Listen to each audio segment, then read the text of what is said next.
Donc bonjour, donc chapitre 27, la mécanique des fluides.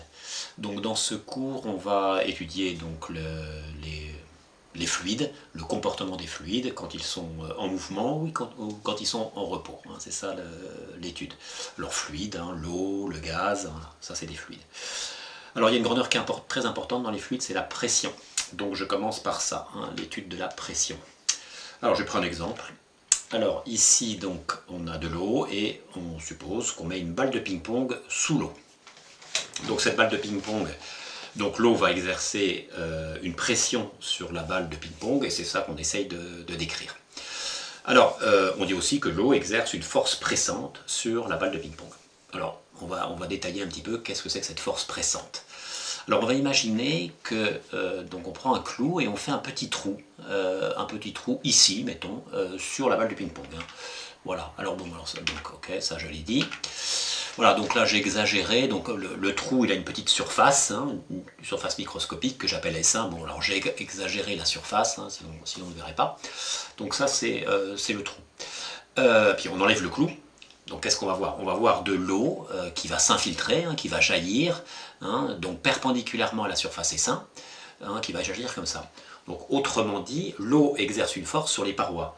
Et comment elle exerce cette force? Elle exerce une force perpendiculairement à la paroi.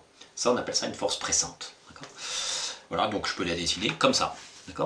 Alors maintenant, pareil, je prends un clou et je fais une petite force ici. Hein. Voilà, donc en réalité, ça, je vous ai dit l'histoire du clou et du jet, c'est pour vous montrer la direction de la force. Hein. En réalité, il n'y a pas de trou. Hein. Donc là, petite force S2, petite surface S2 que j'ai exagéré, c'est simplement la surface du clou. Et donc pareil, il y a de l'eau qui jaillit perpendiculairement à la surface. Et donc ça veut dire que cette eau exerce une force F2 sur cette petite surface. D'accord. Voilà, alors là, comment se calcule la pression? Eh bien la pression, c'est la valeur de la force, hein, F1 par exemple, divisée par la surface, hein, sur laquelle il y a cette force, par S1. Donc, hein. Voilà, donc ça c'est ce que j'ai écrit ici, et autrement dit, donc la pression P, eh bien c'est le rapport de la force divisé par la surface correspondante. Alors cette formule, il faut la savoir. Donc il faut savoir les unités. Donc la pression, l'unité du système international, c'est-à-dire quand on utilise dans les formules, c'est le pascal, voilà, la force en newton, et la surface en mètres carrés. Voilà.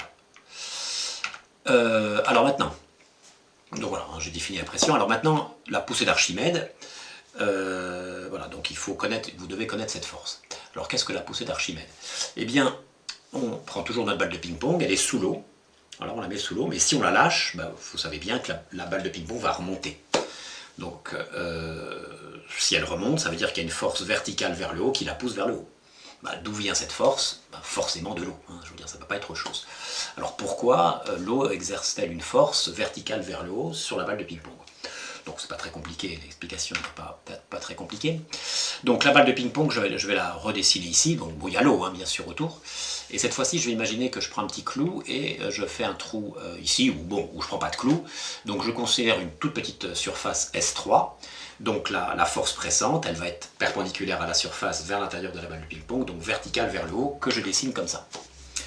Pareil, je considère la force pressante ici, hein, sur une surface S4. Et donc du coup il va y avoir une force verticale, hein, vers le bas, hein, parce que si je fais un petit trou, l'eau elle va appuyer, elle va rentrer dans la balle de ping-pong, donc la force pressante elle est perpendiculaire à la surface S4 vers le bas. Voilà. Alors la force F4, vous voyez, là, je l'ai fait plus petite, hein, la valeur plus petite que la force F3. Pourquoi? Eh bien parce que le point S3, hein, la surface S3, est plus basse dans l'eau, le point S3 est plus profond, hein, que le point S4. Donc si le point S3 est plus profond, la pression est supérieure ici. Et si la pression est supérieure, la force pressante est supérieure. C'est pour ça que j'ai dessiné plus grand. Alors, c'est intuitif, hein, déjà que plus on s'enfonce dans l'eau, plus la pression est forte, c'est assez intuitif, mais ça on peut expliquer avec un peu plus de détails. On imagine quelqu'un qui est sous l'eau, hein, voilà, quelqu'un qui est sous l'eau, il y a sa tête qui est ici, voilà. Et donc l'eau exerce une pression sur sa tête. Comment calculer la pression de l'eau ou la force pressante sur la tête? Eh bien, on a dit que la pression, c'était la force divisée par la surface. Donc son crâne a une certaine surface, et sur cette surface, eh bien, il y a une force qui est exercée. Ben, cette force, ça correspond au poids de la colonne d'eau. Hein. La personne est ici, elle a une grande colonne d'eau. Hein. On va dire que ça, c'est la surface, hein. C'est la surface de l'eau. Donc elle a cette colonne d'eau qui est sur lui. Cette colonne d'eau pèse quelque chose, elle exerce une force. Eh bien, la pression sur son crâne, ça sera le poids divisé par la surface de son crâne. Donc il y aura une certaine pression. Maintenant, si la tête de la personne est ici, bah, la colonne d'eau est plus petite. Donc le poids est plus petit, donc la force pressante est plus petite, donc la pression est plus petite. Vous voyez, donc ce schéma est cohérent. Alors, ces forces que j'ai dessinées, j'en ai dessiné 4, mais en fait, l'eau, elle exerce une force partout. Donc en fait, il faudrait dessiner toutes les forces exercées sur toutes les petites surfaces ici, et pareil. Donc sur le schéma qu'on aurait, c'est que les forces qui sont en bas, hein, sur la partie inférieure de la balle, les flèches seraient plus grandes que les forces qui seraient sur la partie supérieure. Et donc la balle de ping-pong subit la somme de toutes ces forces. La somme de toutes ces forces, on appelle ça la résultante des forces. Et la résultante des forces ne va pas être nulle. Les forces ne vont pas se compenser. Les forces du bas ne compensent pas celles du haut. Donc la résultante des forces, elle va être verticale vers le haut. Et bien c'est ça qu'on appelle la poussée d'Archimède. D'accord ? Et donc cette poussée, donc on dessine comme ça. Voilà. Et donc cette force, elle est due à la différence de pression qu'il y a entre la partie inférieure du corps immergé et sa partie supérieure. Elle est due à ça. Voilà, c'est ça qu'il faut retenir. Hein. Voilà, donc ça je vais noter ici. Donc verticale vers le haut. Alors cette force, on la note soit pi, soit Fa, hein, force Archimède, hein, Archimède. Voilà, donc ça je l'ai dit. Alors ça vous devez le savoir, hein, que l'origine, hein, de cette force, elle est due à la différence de pression entre les parties inférieures et supérieures du corps immergé. Ça vous devez le savoir. Alors vous devez savoir aussi la valeur. Alors, donc en partant du raisonnement dont j'ai parlé, on obtient, donc ça vous admettez, on obtient cette formule-là. Donc la valeur de la force, elle est égale à, donc ça c'est la masse volumique de l'eau, ça c'est le volume du corps immergé, le volume de la balle, et G, l'intensité de la pesanteur. Donc voilà, ça il faut connaître. Alors les unités, ça c'est des newtons. Alors la masse volumique en kilogrammes par mètre cube, d'accord. Le volume en mètre cube, hein, pour faire des kilogrammes. Ça fait, en fait c'est la masse, hein, ça correspond à une masse, hein, c'est homogène à une masse, et G 9,80 qu'on vous donne. D'accord, voilà, donc ça il faut connaître. Alors il faut connaître aussi la relation vectorielle. Hein, vous voyez, on a dessiné ce vecteur là. Hein, il faut pouvoir écrire la relation vectorielle, donc pi avec une flèche, ici. Donc ici il faut mettre pi avec une flèche, donc ici on doit mettre une flèche. Alors on va utiliser le vecteur G. Le vecteur G, vous savez qu'il est dirigé vers le bas. Hein, donc on peut mettre le vecteur G ici, et on met pi ici. Mais si on fait ça, eh bien, ça veut dire que pi est dirigé, donc comme le vecteur G, vers le bas. Or, il est dirigé vers le haut. Donc, dans la relation vectorielle, on met une flèche là, et un signe moins là.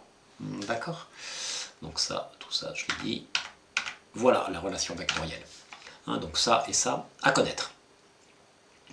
Voilà, donc la masse volumique, c'est la masse volumique du corps qui entoure la masse volumique du fluide, pardon, qui entoure le corps immergé. Alors les montgolfières fonctionnent sous ce principe, hein, sauf donc quelle va être la différence? Là on va voir le volume de la montgolfière, et la masse volumique, ça sera la masse volumique de l'air. Voilà, c'est ça la différence. Bon, alors maintenant les débits. Alors le débit, le débit d'eau, vous savez, le débit d'une rivière, vous savez ce que c'est, hein, c'est des mètres cubes par seconde. D'accord ? Donc je vais redéfinir un petit peu ça précisément. Donc on a une canalisation. Dans cette canalisation, donc on a de l'eau qui circule.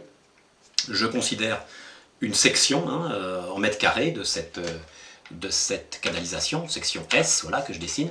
Puis je prends mon chronomètre, et puis voilà, sur, mettons, 3/10 de seconde, je compte quel volume d'eau est passé. D'accord ?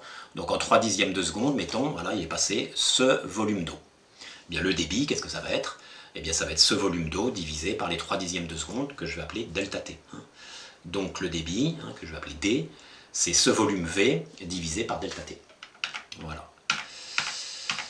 Voilà, donc ça il faut connaître. Donc les unités, donc ça c'est des mètres cubes, ça des secondes, et des mètres cubes par seconde, ou des litres, et ici des secondes, donc des litres par seconde. Alors faites attention, si vous l'avez en litres, si vous devez utiliser cette formule pour faire un calcul, il faut convertir. Une formule avec les unités du système international, il faudra mettre mètre cube, d'accord? Voilà, donc moi j'ai mis les unités du système international, mètre cube par seconde, pour le débit. Autre expression maintenant, autre expression du débit. Alors ça c'est le volume qui est passé pendant la durée delta t, pendant les 0,3 secondes. Cette longueur-là, je vais l'appeler L. D'accord? Donc voilà, donc ça c'est ce qu'on a vu, D, le débit c'est V sur delta t. J'appelle cette longueur-là L. Voilà. Et donc ce volume, je peux dire que c'est la section, la section fois la section fois la distance, c'est-à-dire un cylindre. Je peux l'écrire comme ça. Le volume, je peux l'écrire S fois L. Alors maintenant, je regarde un peu cette fraction-là. L divisé par delta t. L, c'est des mètres. Delta t, c'est des secondes. Donc c'est des mètres par seconde. Donc ça, c'est homogène à une vitesse. C'est la vitesse de quoi? La vitesse du fluide. Donc ça, on va l'appeler petit v. Donc ça va faire S fois la vitesse du fluide. Voilà, donc je vais séparer. Voilà, S fois v. Donc les unités, donc là, mètre cube par seconde, mètre carré et mètre par seconde. D'accord? Et v, ça s'appelle la vitesse du fluide. Voilà, c'est une autre formule. Donc il faut connaître les deux. Voilà, soit celle-là, soit l'un, soit l'autre. Alors ne pas confondre grand V, le volume, et petit v, la vitesse. Le volume du fluide. Et V, la vitesse du fluide. Alors, propriété. Bon, alors c'est une propriété assez simple. Vous savez que le débit dans une canalisation, il est constant. C'est-à-dire que au début de la canalisation, en 3/10 de seconde, si j'ai 10 litres qui passent, au milieu de la canalisation, en 3/10 de seconde, je vais avoir 10 litres qui vont passer, et à la fin de la canalisation, en 3/10 de seconde, je vais aussi avoir 10 litres qui vont passer. Donc le débit est constant. Le débit est constant dans la canalisation ou dans une rivière. D'accord? Voilà, c'est ça qu'il faut se rappeler. D'accord? Donc ça, voilà, ça c'est ce que je viens de dire. Voilà. Donc le débit, il est constant dans les canalisations ou dans une rivière ou d'une façon générale. Alors maintenant, on va voir le cas où la section n'est pas constante. Voilà, par exemple, ceci. Donc j'ai un tuyau là. Ici, j'ai une certaine section, un gros diamètre, et puis ici, ça rétrécit. Donc pendant une durée delta t, j'ai ce volume qui est passé, en 3/10 de seconde, j'ai ce volume qui est passé, voilà. Et pendant la même durée, eh bien, j'ai ce volume ici qui est passé, qui est le même. Il est mis sous une autre forme, mais c'est le même, d'accord? Comme la canalisation est plus petite, le volume, il s'étale plus, on va dire, d'accord? Voilà. Donc du coup, voilà, donc ça c'est ce que j'ai dit. Voilà. Alors, on sait que le débit, le débit ici, on vient de le voir, c'est la section fois la vitesse du déplacement ici. Et le débit ici, que je vais appeler D2, eh bien c'est la section ici, fois la vitesse du fluide ici. D'accord? C'est ce qu'on vient de voir. Et on vient de voir aussi que le débit est constant, donc D1 égale D2. D'accord? Donc du coup, S1V1 égale S2V2. Voilà. Et c'est constant. Donc du coup, je peux écrire que S fois V, c'est-à-dire la section, pour le débit, la section fois la vitesse du fluide, c'est une constante. D'accord? Donc autrement dit, ici, vous voyez, la section diminue. Si la section diminue, eh bien la vitesse du fluide ici augmente. Donc la vitesse du fluide ici est plus grande que la vitesse ici qu'ici. C'est assez instinctif. D'accord? C'est ce que j'ai écrit ici. Alors d'ailleurs, on peut imaginer ça, on peut imaginer que c'est une rivière. On a une rivière, c'est une vue de dessus là. Donc ça fait 300 mètres, mettons. Et puis ça fait 30 mètres. C'est beaucoup plus étroit. La rivière se rétrécit. Donc quand vous avez ce cas-là dans une rivière, ici vous avez un faible courant, l'eau est calme, ça se déplace doucement, l'eau est très calme. Et puis quand la rivière se rétrécit, vous voyez bien que ça devient tumultueux, il y a des vagues, etc. Le courant est beaucoup plus grand. C'est ça que cette expression traduit ça en fait. Voilà pour le débit. Alors, maintenant, on va pouvoir parler de la description, entre guillemets, description scientifique, d'un fluide, du comportement d'un fluide qui s'écoule. L'équation qui permet de ça s'appelle le théorème de Bernoulli. Donc je vous explique l'objectif. Voilà, donc là j'ai une canalisation, c'est pas une vue de dessus, donc là j'ai j'ai de l'eau qui coule, donc là j'ai un gros tuyau. Ensuite, le tuyau monte, et puis le tuyau devient plus petit, et il est à nouveau horizontal. Et je cherche les caractéristiques du fluide en tout point. Donc, qu'est-ce que ça veut dire caractéristiques du fluide en tout point? Eh bien, ça veut dire que je veux connaître la pression en A, par exemple, la pression voilà, du fluide en A, la vitesse du fluide en A, l'altitude du fluide en A, voilà. Et pareil pour B. D'accord, vous voyez, l'altitude en B est supérieure en A. Voilà ce que je veux connaître. Donc, il existe une relation entre tous les points du fluide concernant ces trois grandeurs. D'accord? Voilà, c'est ça. Alors cette relation, la voici, je vous la donne. C'est ceci. Donc c'est 1 demi de ρ, ρ c'est la masse volumique du fluide, fois la vitesse du fluide, plus donc ρ g z, donc g c'est l'intensité de la pesanteur, z c'est l'altitude, vous voyez l'altitude ici, et P c'est la pression. D'accord? Voilà, ça en tout point du fluide. Donc si vous voulez, je peux mettre ici, donc ρ c'est une constante, c'est vrai pour tout le fluide, donc la vitesse au point A ici, l'altitude au point A et la pression au point A. Ou je peux mettre B par exemple, pareil pour B, la vitesse au point B, l'altitude au point B et la pression au point B, et donc ces grandeurs sont reliées par cette relation et c'est constant. Alors en fait cette relation, elle traduit une relation que vous connaissez, c'est la conservation de l'énergie mécanique. Parce que regardez, ça ressemble en fait, là, vous voyez, on a 1 demi de ρv carré. Si on remplace ρ par m, ça fait 1 demi de mv2, l'énergie cinétique. Si on place ρ par m, ça fait mgz. D'accord? Donc là, on reconnaît l'énergie cinétique, l'énergie potentielle de pesanteur. Alors comme c'est ρ, ρ c'est m sur v. D'accord?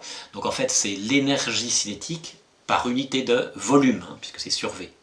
Et c'est l'énergie potentielle de pesanteur par unité de volume. Voilà.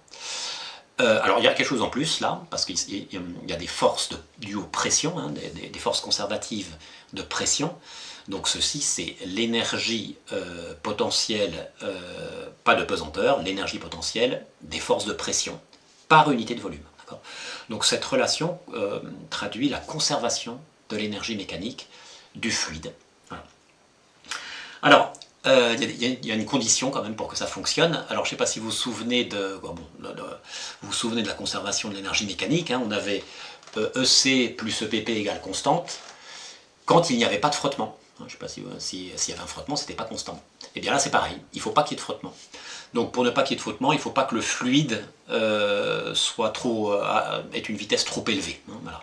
Donc, il faut qu'il ait une vitesse pas trop élevée. Et dans ce cas-là, c'est vrai. Donc, on néglige. On ne tient pas compte des frottements dans ce cas, dans notre cas. C'est-à-dire concrètement, le fluide ne doit pas avoir une vitesse trop élevée.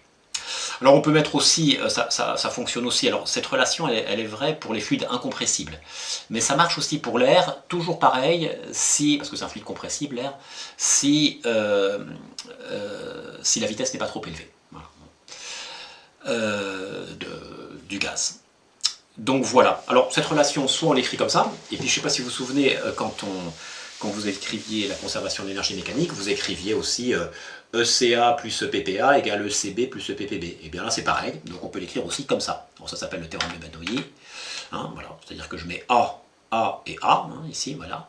Et puis pareil, après, B ici et B ici. D'accord ?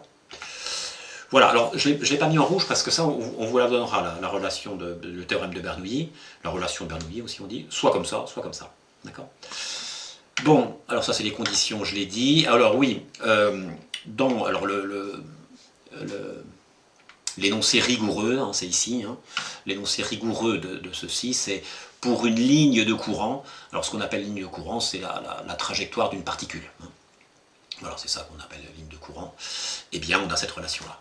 Mais alors, donc, autrement dit, ce qu'on veut dire par là, c'est qu'il faut appliquer le théorème de Bernoulli entre deux points, entre ce point-là et un autre point du fluide, pas un point à l'extérieur. Voilà, il faut que ce soit cohérent.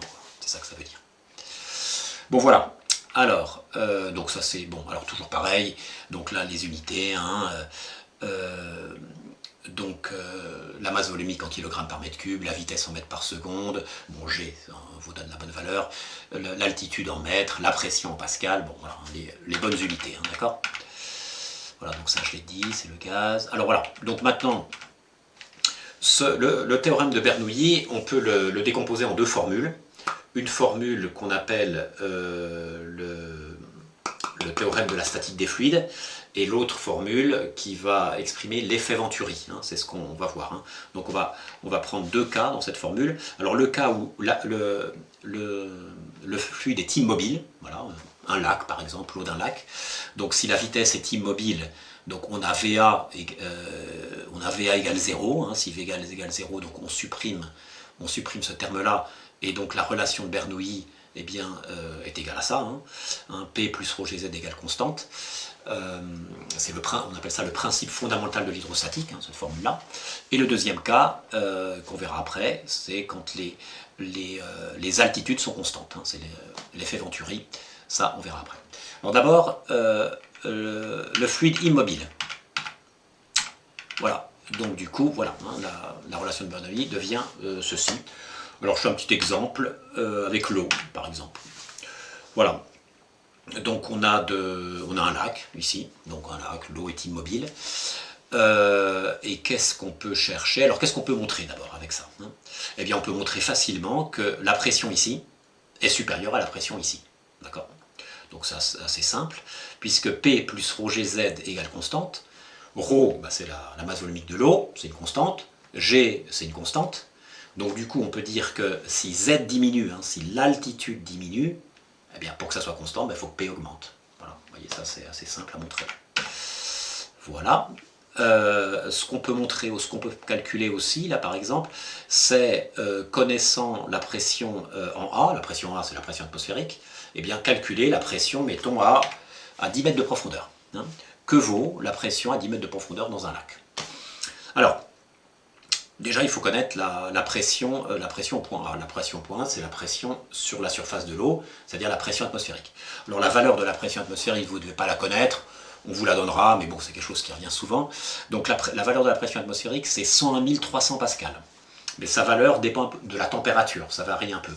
Donc, avec un chiffre significatif, voilà, la pression de l'air, ça donne ça, 1,0 10 puissance 5 pascal. Alors, il y a plusieurs unités pour la pression. Il y a le pascal, il y a le bar, les atmosphères. Donc la relation qu'il y a entre les pascals et les bars, c'est pas à savoir, on vous le donnera, mais je vous la donne. 1 bar, c'est 10 puissance 5 pascal. Donc ça, si vous voulez, ça fait 10 puissance 5 pascal. Et la relation qu'il y a entre les atmosphères, l'unité atmosphère et les pascals, une atmosphère, c'est 101 300 pascal. Donc avec deux chiffres significatifs, 1 atmosphère égale 10 puissance 5 pascal. Voilà. Bon, je mets entre parenthèses, hein, c'est pas à savoir. Bon, bref, alors on connaît la pression au point A qui vaut 10 puissance 5 pascal.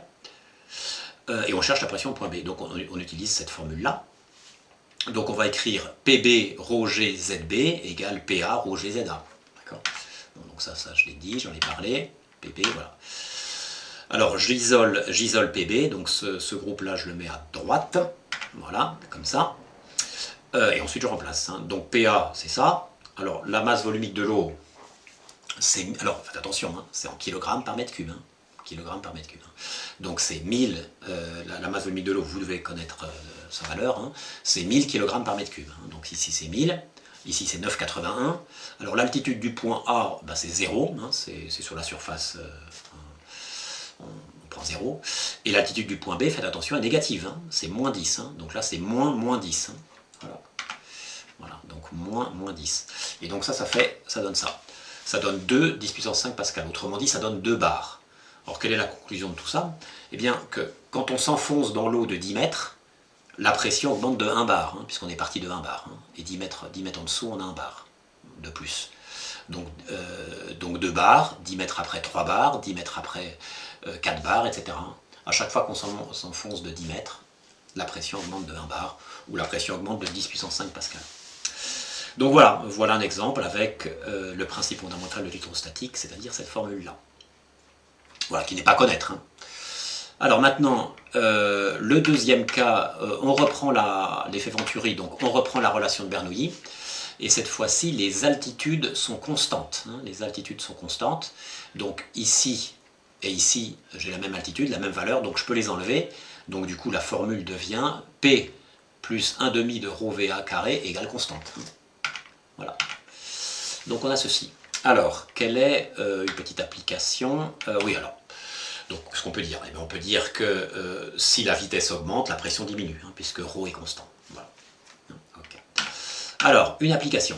Alors, une application sur les courants d'air dans les maisons. Hein, dans les maisons, il y a des courants d'air et parfois les portes se claquent. Voilà, et quand les portes, voilà, la porte tourne et claque, et ça s'explique avec l'effet Venturi. Et en plus de ça, je ne sais pas si vous avez remarqué, quand la porte claque, au début elle va doucement la porte, et puis après elle accélère et clac, ça fait très très fort. Ça s'explique bien avec cette formule-là. Hein. On va expliquer ça. Donc je fais d'abord un schéma voilà, de la situation. Donc on a un couloir ici on a une chambre. Ça c'est la porte de la chambre, hein, on peut la fermer, voilà, on peut fermer ici, voilà. Donc je vais d'abord prendre le cas où... alors, quand est-ce qu'il y a un courant d'air? Alors par exemple, au bout du couloir, il y a une fenêtre. Dans la chambre, il y a une fenêtre. Et il peut y avoir un courant d'air. Et s'il y a un courant d'air, hein, dans ce sens-là ou dans l'autre, hein, ben, la porte va claquer. Hein, la porte va claquer. Voilà.